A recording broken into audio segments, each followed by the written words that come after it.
हाँ जी, मैं सरपंच मोहम्मद बशीर मीर गगनिया से तल्लक रखता हूँ।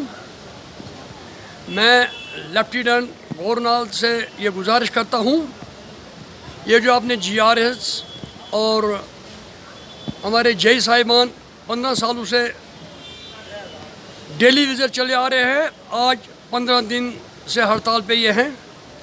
लिहाजा मेरी लेफ्टिनेंट गवर्नर से ये छोटी सी कॉल एक है कि यहाँ तो इन बेचारों को परमिट किया जाए, नहीं तो इनको डिसंगेज करा जाए। क्योंकि इस वक्त गांव में आप देखें, जो गरीब लोगों ने काम किए थे वो काम जू के तू रह गए, लोगों के बिल नहीं भर रहे हैं। लिहाजा मेरी लेफ्टिनेंट गवर्नर से गुजारिश है, अगर इन लोगों को अरसा से तैनात किया है, इनको परमिट किया जाए।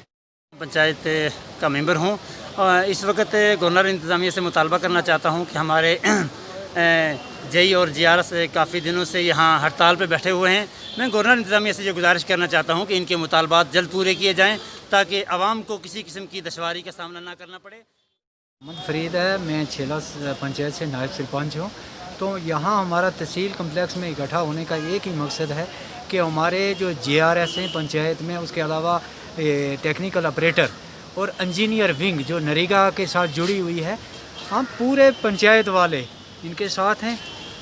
हम अगर ग्राउंड लेवल पर देखें तो हमारी अटेंडेंस नहीं लग रही है। कहते हैं GRS साहब जो हैं वो स्ट्राइक पर हैं, इंजीनियर साहब स्ट्राइक पर हैं और ये ऑपरेटर साहब हमारे स्ट्राइक पर हैं। गवर्नर इंतज़ामिया से गुजारिश है कि इनकी डिमांडें सुन के इनको मुस्तकिल किया जाए। अगर इनको मुस्तकिल किया जाएगा तो ग्राउंड लेवल पर गरीब आवाम की नरेगा की अटेंडेंस लगेगी और गरीब का मौके पर काम हो जाएगा।